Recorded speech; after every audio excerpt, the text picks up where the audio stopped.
साहेब, हा संघर्ष ज्या वेळेला सुरू झाला, नव्याने आम्ही सर्वजण आमदार झालो होतो. या पिंपेश्वरच्या या मंदिरामध्ये अचानकपणे एक त्यावेळेच्या असणाऱ्या महाविकास आघाडीला सपोर्ट करणारी असा एक अधिकारी, एक महिला IPS अधिकारी, काही गुंड प्रवृत्तीच्या लोकांबरोबर या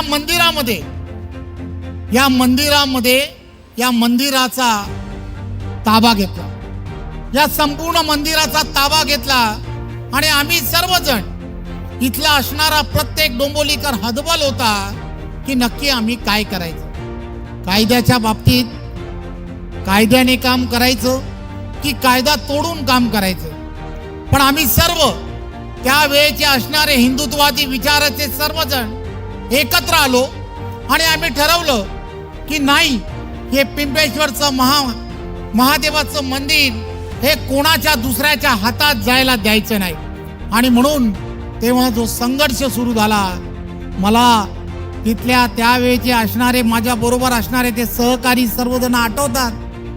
प्रत्येकाने हातामध्ये, साहेब, त्यावेळेला दांडूक घेतला, आगरी भाषेमध्ये बोलायचं, आणि त्यावेळेला जो संघर्ष केला, खरं तर मला ते सगळेजण आठवतात.